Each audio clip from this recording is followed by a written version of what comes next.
2 शिक्षकों ने अपने स्वार्थ के लिए किसी को दिया, वो आज जेल में है। और यही हमारी कल्पना है, कोई गुनाह करेगा तो वो जेल में जाएगा। यह हम करने दिखा और उस स्कूल की मान्यता भी गई, यही करना। अरे भाई, पहले भी चोरी पड़ती थी, डाके होते थे, जैसा आज नहीं शुरू हुआ पहले। दूसरा, पहले तो आप समझते नहीं, उत्तर प्रदेश में पूरा मास कॉपिंग ये धंधा था। आप अभी हिंदी हेमंत जी को पूछिए, मास कॉपिंग वाज ए बिजनेस। अभी 2 साल योगी जी की सरकार आई और पूरा बिजनेस बंद हो गया और पूरे डिसिप्लिन से इम्तिहान होने लगा। दुनिया के अच्छे अच्छे न्यूज चैनल्स आए जिन्होंने स्टोरी की, TV9 को भी करनी चाहिए। एक सवाल मेरा प्रकाश जी, एक सवाल मेरा है कि आपने ठीक है बहुत सारे आंकड़े डेटा दिया आपने, और भी दूंगा। हाँ, नहीं, और आंकड़ों का हर क्षेत्र का दूंगा, बिल्कुल दीजिएगा। एक सवाल है, मैं सिर्फ उसका डेटा चाहता हूँ, क्योंकि पकौड़े को भी रोजगार योजना में शामिल किया गया जब प्रधानमंत्री मोदी ने बोला। और उसके बाद त्रिपुरा के एक मुख्यमंत्री है विप्लव देव, उन्होंने कहा रोजगार का मतलब सरकारी नौकरियां या नौकरियां नहीं होती है, गाय का दूध बेचना भी रोजगार है, कछुआ पालन भी रोजगार है। तो मैं ये पूछना चाहता हूँ, क्या देश में 2014 के पहले पकौड़ा लोग तलते थे कि नहीं? 2014 के पहले दूध बेचते थे कि नहीं? अगर 2014 के पहले भी पकौड़ा तोलना रोजगार था, तो क्या प्रधानमंत्री मोदी ने 2013-14 में 2 करोड़ साल में रोजगार की बात की थी? वो यही कहा था कि पकौड़ा तलवाएंगे और गाय का दूध बिचवाएंगे? मैं जानना चाहता हूं। बताता हूं अंशुल जी, मुझे आपके प्रश्न से बहुत दुख हुआ कि आप अज्ञान से पूछ रहे हो।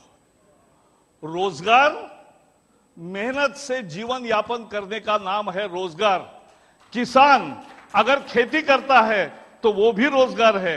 अगर 1 करोड़ एकड़ को अगर हमने पानी पहुंचाया है तो 1 करोड़ एकड़ जब पानी इरिगेशन आता है तो इरिगेशन 1 एकड़ में नया 1.5 रोजगार पैदा करता है। ये एस्टेब्लिश गणित है, कोई मैं नहीं तैयार कर रहा हूं। 1 मिनट। तो इसलिए इरिगेशन में भी रोजगार है। जो आज 9 करोड़ शौचालय बने, 1.5 करोड़ मकान बने, 6 करोड़ गैस के चूल्हे आए, 120 करोड़ फोन हुए, और आज दुनिया का सबसे दूसरी बड़ी मैन्युफैक्चरिंग मोबाइल की आज भारत बन गया। और कॉमन सर्विस सेंटर, लोग सीधे जाके ऑनलाइन एप्लीकेशन कर रहे हैं, सब कर रहे हैं।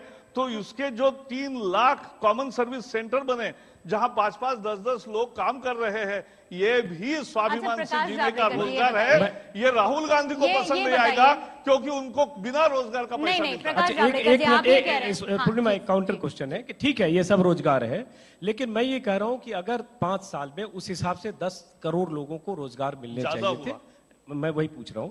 तो जो पढ़े लिखे युवा हैं देश में, और जो हम 1 मिनट सुन लीजिए, जो बात होती है कि 35 तक की उम्र के 65% और 22-24 साल की उम्र तक के 40-35% युवा हैं, ये युवा के पकौड़े तलने, दूध बेचने, पान की दुकान खोलने, इसके लिए तो नहीं है। वो पढ़ाई करके शिक्षित युवा रोजगार चाहते हैं। उस रोजगार के अवसर कितने सृजित हुए? पहले मैं एक डेटा आपसे चाहता हूं, फिर मैं वो डेटा कहूंगा जो लोग कहते हैं कि ये डेटा कुछ छुपाया गया, कुछ बताया गया। आपके इस दूसरे प्रश्न से तो मुझे ज्यादा दुख हुआ है कि क्योंकि आपकी सोच गलत है। सोच यह है कि आप मेहनत करने वाले को कम आंकते हो। बिल्कुल। और मेरा अभी मित्र है, इंजीनियर है, उसने चाय के दुकान निकाले हैं और उसका ब्रांड बन गया।